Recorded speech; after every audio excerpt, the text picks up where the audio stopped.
여러분 안녕하십니까? 동정민입니다. 추석 보름달이 환하게 떴습니다. 무슨 소원 비셨습니까? 추석 당일 이재명 민주당 대표가 윤석열 대통령에게 영수회담을 제안했습니다. 대통령과 야당이 머리를 맞대는 것만으로도 민생 회복의 신호가 될 거라고요. 구속영장이 기각됐으니 주도권을 쥐겠다는 속내도 있겠죠. 국민의힘은 여야 대표 회담을 역제안했습니다. 이 대표 상대는 대통령이 아니라 여당 대표라는 건데 이 치열한 주도권 다툼이 시작된 모양새입니다. 첫 소식 최수연 기자입니다. 이재명 더불어민주당 대표가 윤석열 대통령에게 민생 영수회담을 제안했습니다. 이 대표는 SNS를 통해 12월 정기국회 때까지 정쟁을 멈추자며 대통령과 야당 대표가 조건 없이 만나 민생과 국정을 허심탄회하게 논의할 수 있길 바란다고 밝혔습니다.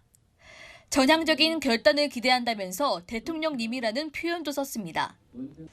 이 대표는 한 달 전 더 이상 회담 제안은 없다고 밝혔었지만 그 사이 영장이 기각된 만큼 자신감을 과시하고 민생 이슈도 선점할 카드로 다시 내민 겁니다.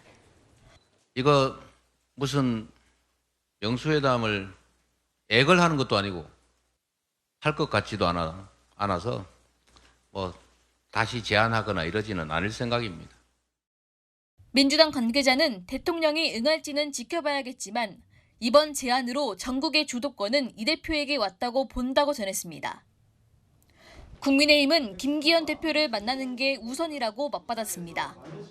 뜬금없는 떼쓰기식 영수회담 제안은 앞뒤도 맞지 않을 뿐더러 진정성도 보이지 않습니다. 윤 대통령도 이 대표와의 회담에 부정적인 입장을 밝힌 바 있습니다. 야당 대표가 가지고 있는 그러한 사법적 리스크에 대해서 대통령으로서의 어떤 시그널이라고 이해를 국민들이 한다면 그거는 대단히 언페어한. 구속영장이 기각됐을 뿐 사법 리스크에는 변함이 없는 만큼 입장이 달라질 것도 없다는 게 대통령실 분위기입니다. 세율A 뉴스 최선입니다. 여야 모두 관심은 내년 총선이지요. 총선 직전 마지막 추석 민심 살펴볼까요? 연휴 직전 실시한 조사들이 일제히 발표됐는데 야당에 투표하겠다는 정권 견제론이 정권 지원론보다 일단 우세했습니다. 배두헌 기자입니다. 추석 연휴 초반 발표된 여론조사에서 내년 총선 때 야당에 힘을 실어줘야 한다는 정권 견제론이 우세한 것으로 나타났습니다. 한국 리서치 조사에서 정부 견제를 위해 야당에 힘을 실어줘야 한다는 응답이 52%로 정부 지원을 위해 여당에 힘을 실어줘야 한다는 응답보다 12.9%포인트 앞섰습니다. 코리아 리서치와 엠브레인 퍼블릭 조사에서도 견제론이 10%포인트 이상 높았습니다. 다만 정당 지지율은 국민의힘과 더불어민주당이 모두 35% 안팎, 오차 범위 안에서 혼전 양상을 보였습니다. 여야 싱크탱크 수장들은 총선 전략으로 일제히 경제와 민생을 강조했습니다. 민생과 경제라고 하는 정치 본령으로 돌아가고 우리 당의 외연을 확장해서 대한민국을 지키겠다는 입장을 견지하는 것이 내년 총선 전략의 결국은 경제 민생에서 유능한 민주당이 돼야 되고 그러면서 이제 우리 대안을 잘 제시해서. 다만 조사 시점상 이재명 민주당 대표의 구속영장 기각 소식은 거의 반영되지 않았습니다. 국회에서의 체포동의안 가결을 놓고는 잘된 결정이라는 응답이 52.5%를 보였습니다. 이 대표 영장 기각이 추석 민심에 어떤 영향을 미칠지 여야는 촉각을 곤두세우고 있습니다. 채널A 뉴스 배두헌입니다.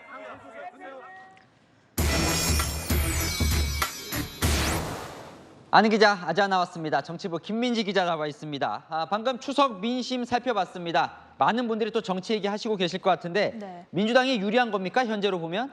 이번에 발표된 여론조사 결과는요. 사실 이재명 대표의 구속영장 기각이라는 이슈는 반영되지 않은 결과입니다. 그 상태에서 보면 정권 심판론이 우세했죠. 그러니까 내년 총선에서 야당의 힘을 실어줘야 한다는 의견이 여당의 힘을 싣자는 의견보다 더 많았던 건데요. 하지만 국민의힘과 민주당 지지율은 비슷한 상황입니다. 민주당 민주당으로서는 정권 심판론을 다 흡수하지 못하는 게 숙제고요. 국민의힘은 정권 심판론이 높은 게 부담인데 그 와중에 이 대표 영장 기각 후폭풍도 우려하고 있습니다. 자, 연휴 직전에 이 대표 영장 결과가 나왔어요. 그래서 네. 기각 파워 이게 어느 정도일지가 궁금한데 추석 민심에 영향은 미칠 것 같아요. 일단 민주당은 사법 리스크가 해소됐다면서 잔뜩 기대하는 분위기입니다. 전날 원내대표 당선됐을 때 굉장히 무거운 느낌이었는데 당대표님의 기각 소식을 들으면서 무거운 짐이 한 반 이상은 사라졌다 이런 느낌이 들었습니다. 국회에서 영장이 가결된 이후에 그 지지율이 결집된 상황에서 그 영장이 법원에서 기각이 되면서 중도층까지 넘어올 거라고 보고 있습니다. 자, 그렇다면 국민의힘에게는 악재라고 봐야겠죠? 네, 국민의힘도 당장은 악재라고 보는 분위기가 우세합니다. 한 여권 관계자는요, 이재명 사법 리스크가 약해지면서 당장 이 강서구청장 보궐선거에도 악재인 건 분명하다고 밝혔습니다. 하지만 장기적으로는요, 이재명 체제로 총선을 치르는 게 나쁘지 않다는 판단도 있습니다. 이르면 연말쯤 재판 중인 이 대표의 공직선거법 1심 결과가 나오고 또 내년 초부터는 거의 매일 이 대표가 재판에 나가야 할 가능성이 커서 사법 리스크는 여전히 살아있는 이슈라는 거죠. 자, 그러면요. 김민지 기자가 보기에 이 기각 파워 어느 정도 셀까요? 그리고 이번 추석 민심에 중요하겠죠? 맞습니다. 민주당의 바람대로 이 기각 파워가 중도층까지 영향을 미친다면 그 이야기는 달라집니다. 여론조사 흐름을 보면 좀 고착화된 지 오래됐거든요. 여야 모두 지지율이 30%대에서 엎치락 뒤치락 하는 가운데 무당층, 즉 중도층도 30%대에서 어느 한쪽에 마음을 주지 못하고 있습니다. 중도층 민심이 민주당 쪽으로 움직이기 시작한다면 국민의힘도 긴장하지 않을 수 없겠죠.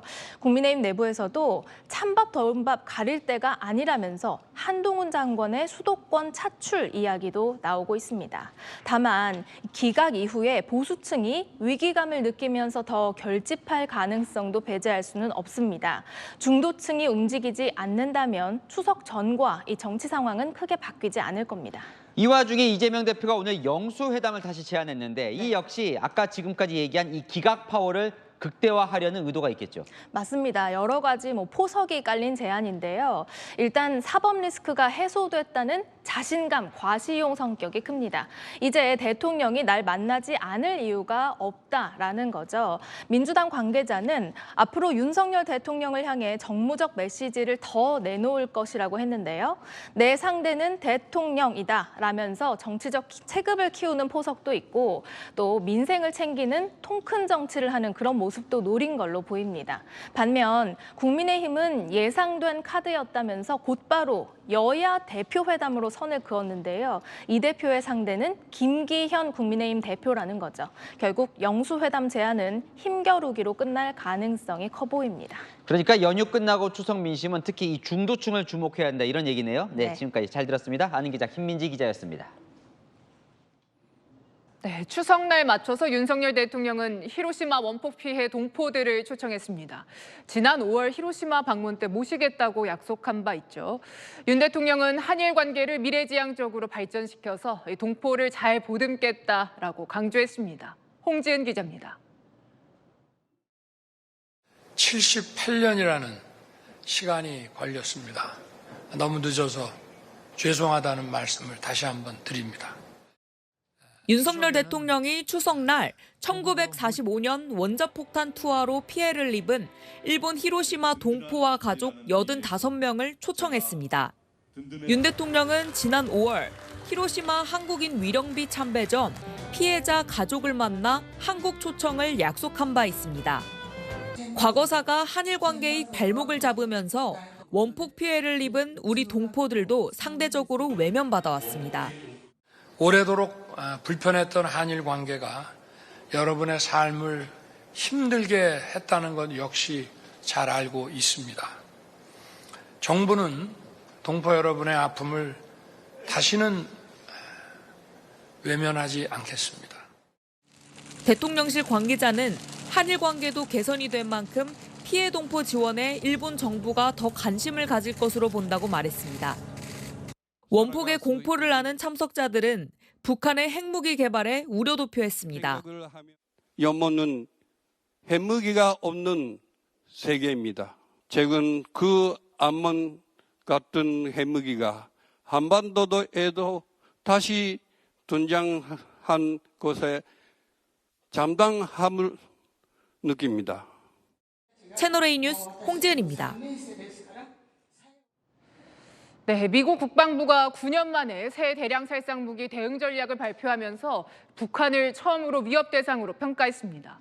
군사적 충돌 과정에서 언제든 북한이 핵무기를 사용할 수 있다는 겁니다. 전혜정 기자입니다.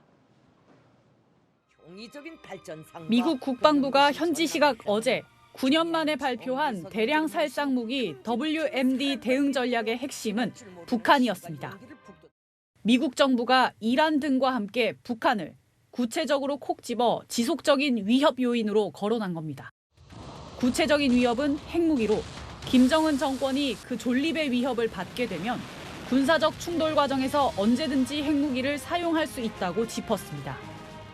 WMD는 화학, 생물학, 방사선과 핵 공격 등을 의미하는데 미국 정부가 모두 3번의 WMD 대응 전략 보고서를 내면서 북한의 핵을 위협 대상으로 언급한 건 이번이 처음입니다.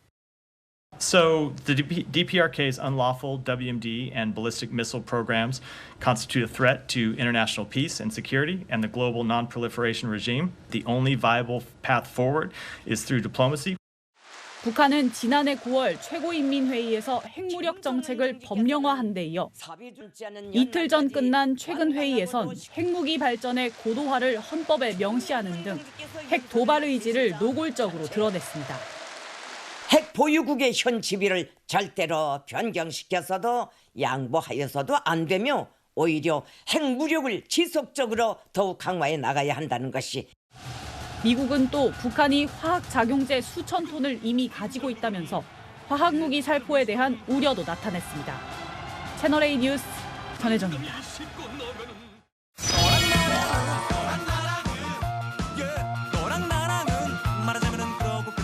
네, 윤수민 기자와 열왕야랑 시작합니다. 첫 번째 주제 보겠습니다. 네, 이재명 대표, 왼쪽엔 홍익표 원내대표 박주민 의원인가요? 빈칸이 뭘까요? 네, 대표와의 거리입니다. 오늘 원내지도부 인선이 발표됐는데 이 대표와의 거리가 영향을 미친 것 같습니다. 원내수석에 박주민 의원, 원내대변인에 윤영덕 의원이 임명됐는데 이 대표와의 거리 보실까요?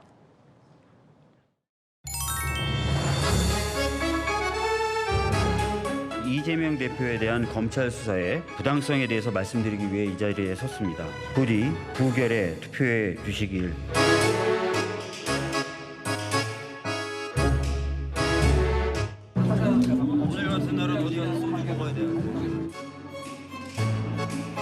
윤영덕 의원께서 동조 단식하자고 먼저 윤영덕 의원께서 왜 많이 주셨는지 어떻게 옆에서 같이 좀 힘이 될 수 있는 방법이 없을까?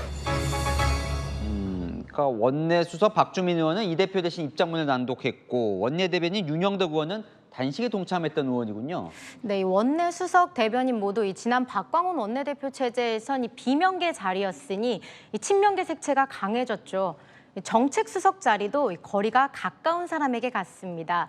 이 대표의 바로 옆 지역구 의원 유동수 의원인데요. 이재명 대표가 인천 계양 을이고 유동수 의원이 계양 갑이에요. 네, 맞습니다. 이 유 의원은 이 친명 색채는 강하지 않지만 지역 행사 때마다 늘 옆에 앉았던 사이죠. 척수 장애를 갖고 있는 최혜영 의원도 이 원내대변인으로 임명됐는데요. 이 대표와는 이 심리적 거리가 가까운 의원이라고 해야 할까요?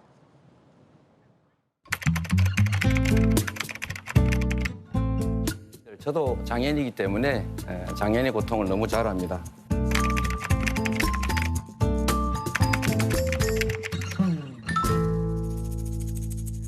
네, 홍익표 원내대표는 철저히 실력에 초점을 둬 인선했다고 하는데요. 당내에선 비명배척이라는 평가도 나옵니다. 네, 다음 주제 보겠습니다. 김태우 강서구청장 후보 보이는데요. 첫날부터 누가 방해를 했을까요? 네, 서울 강서구청장 보궐선거 어제가 선거운동 첫날이었죠. 하지만 첫날부터 이 방해로 자리를 옮겨야 했습니다. 무슨 배신자가 이렇게 뻔뻔하게 창피한지도 모르고. 네? 저 선거 방해하시면 안 됩니다. 예.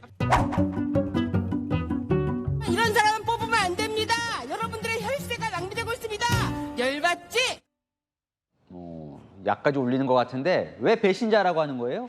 네, 김 후보자 문재인 정부 청와대에서 근무했다가 민정수석실에 비리를 폭로하는 공익신고를 했었죠.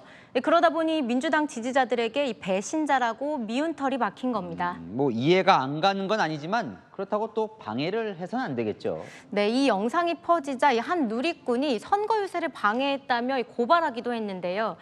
후보자를 협박하거나 연설을 방해할 때는 10년 이하 징역 또는 500만 원 이상의 벌금에 처해질 수 있습니다. 하지만 선거 때마다 이 유세 방해는 반복되는데요. 선거 방해한 사람들 어떻게 됐을까요?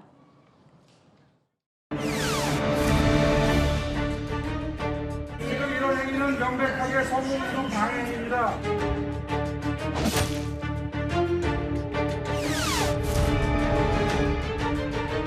이재명 역전해주세요, 역전!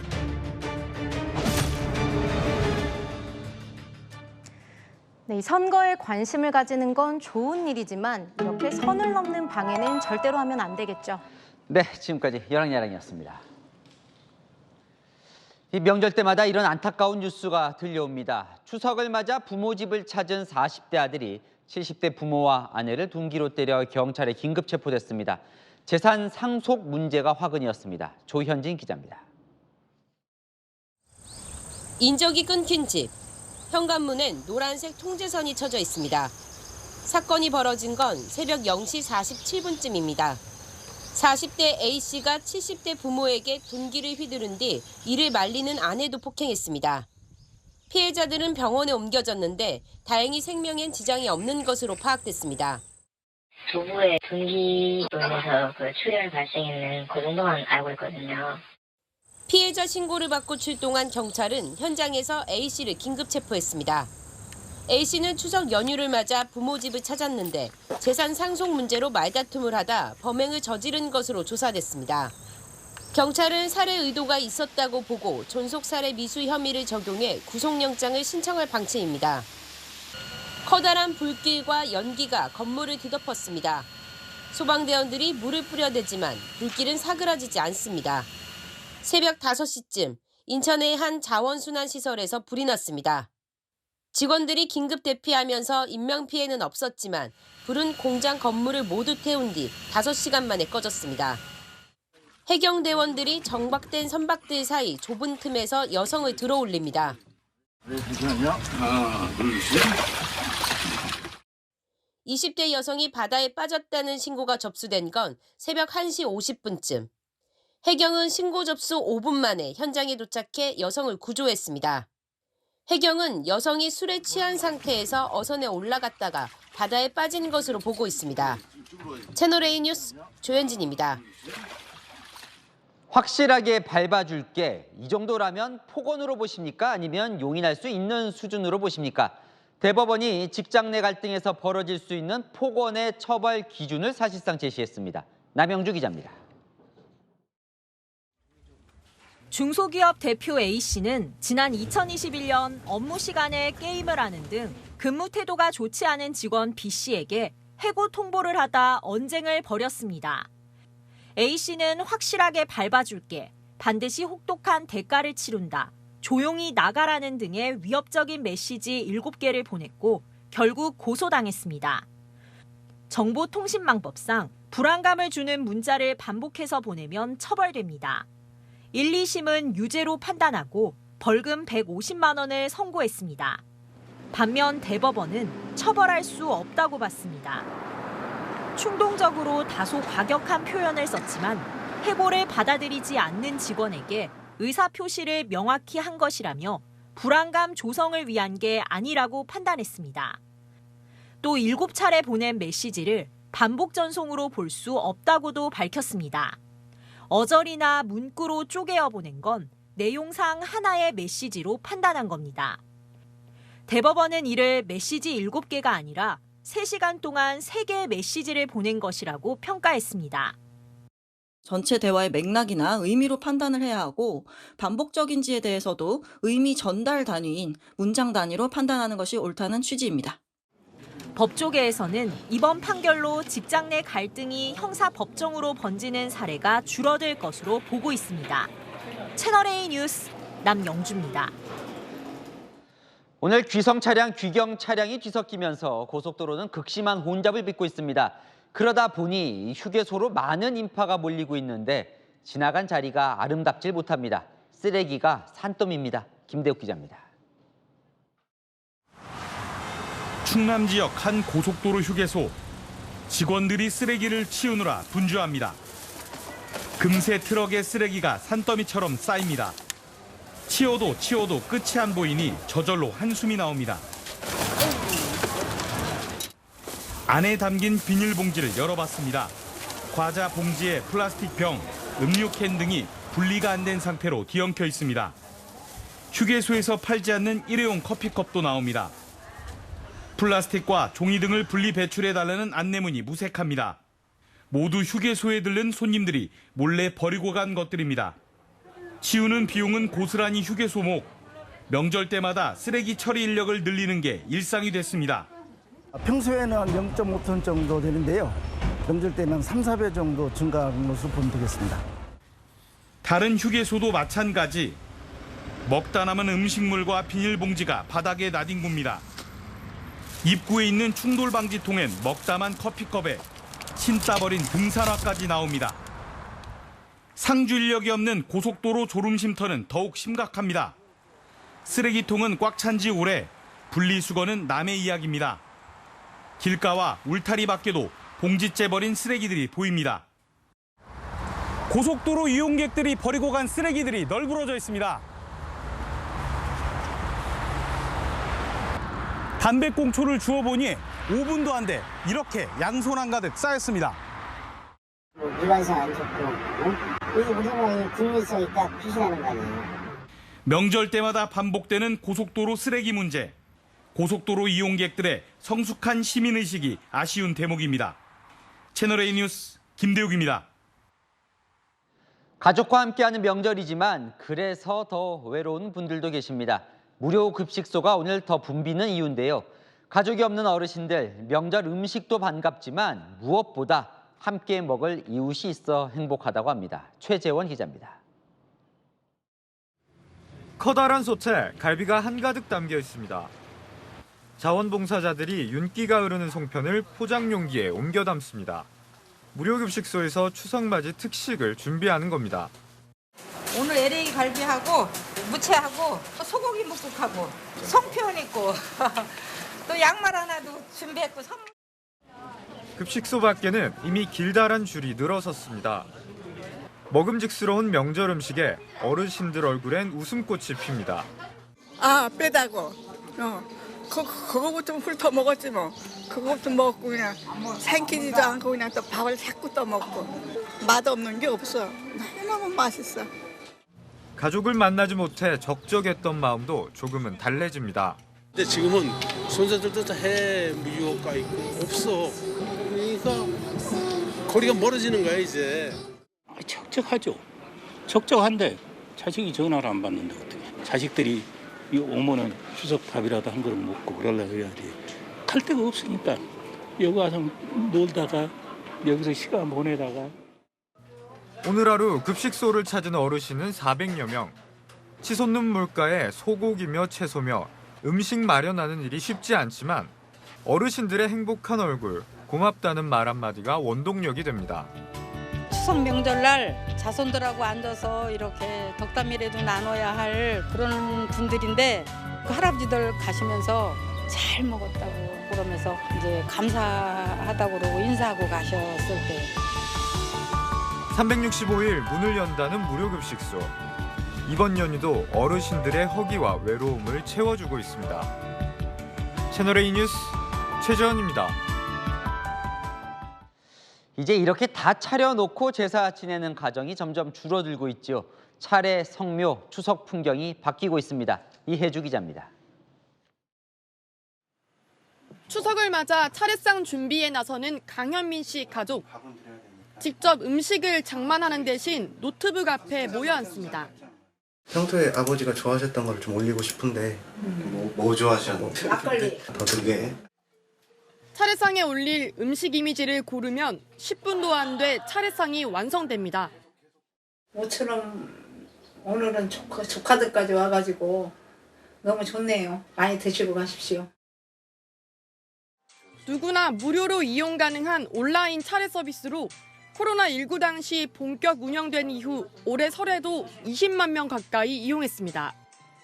온라인 차례상 덕분에 교통체증 속에 성묘 나설 걱정도 차례 음식 만드느라 고생할 일도 없어졌습니다. 가족 여행을 갔을 때 어디서나 이렇게 이런 추모를 하면서 많은 대화를 할 수 있을 것 같아서 참 좋은 것 같습니다.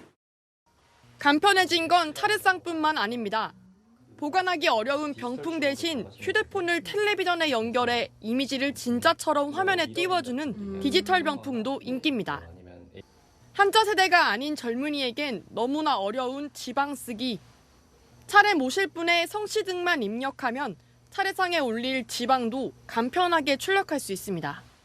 지방 같은 경우에는 이제 인쇄 배송 서비스를 신청하시는 분들이 점점 늘고 있는 것 같습니다. 차례나 제사 같은 것들이 없어지는 것보다는 간편하게 해서 좀 이어나갈 수 있으면. 변해가는 시대에 맞춰 조상을 기리는 모습도 다양해지고 있습니다. 채널A 뉴스 이혜주입니다. 애플의 최신 스마트폰이 한국 출시는 늦고 가격은 제일 비싸서 한국 소비자를 홀대한다는 비판이 나오고 있죠. 이런 가운데 먼저 시판한 나라에서 발열 그리고 내구성 문제가 제기됐습니다. 국내 소비자들의 선택엔 어떤 영향을 줄까요? 광민경 기자가 취재했습니다.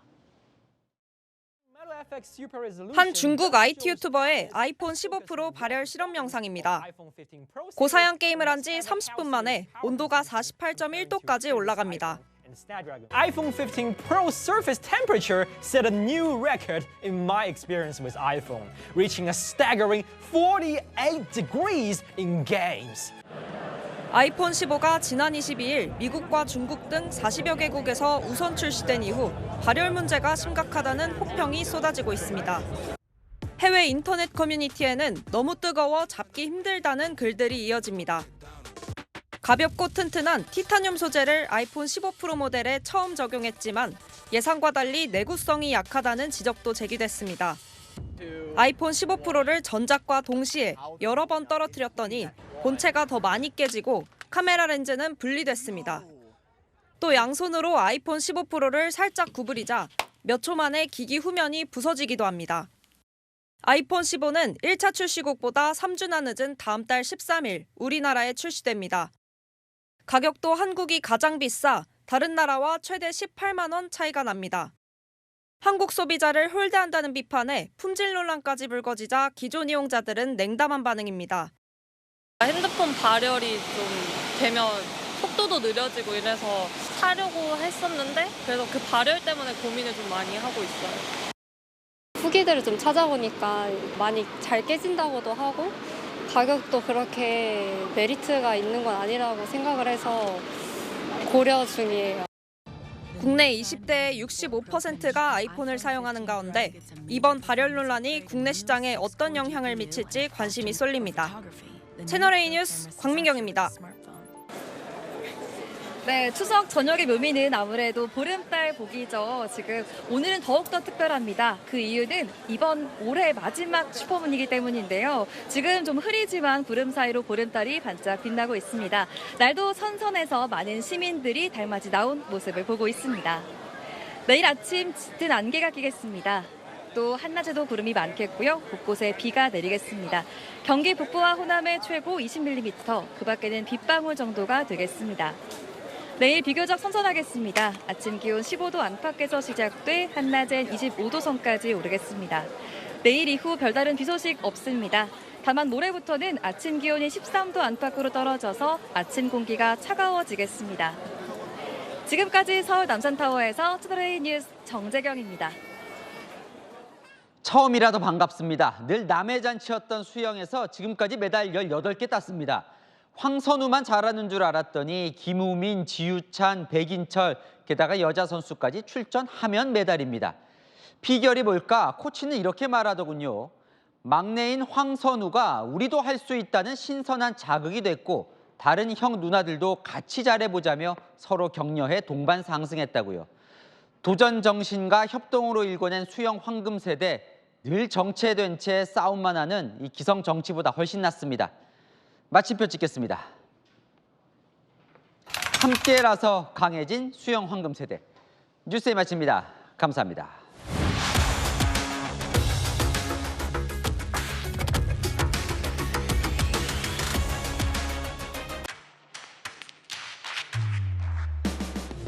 당신의 아침을 여는 보이는 라디오 정치 시그널. 시사 보도의 최강자 김진애 돌직구쇼. 돌직구쇼의 연장전 더 남아. 생생한 뉴스 현장을 전한다. 뉴스엘 라이브. 시사 보도의 강력한 한방, 강력한 4팀. 오늘의 10가지 뉴스. 대한민국 대표 뉴스쇼 뉴스 탑10. 오전 8시부터 하루를 함께하는 채널A 시사 보도. 9월 4일부터 출격.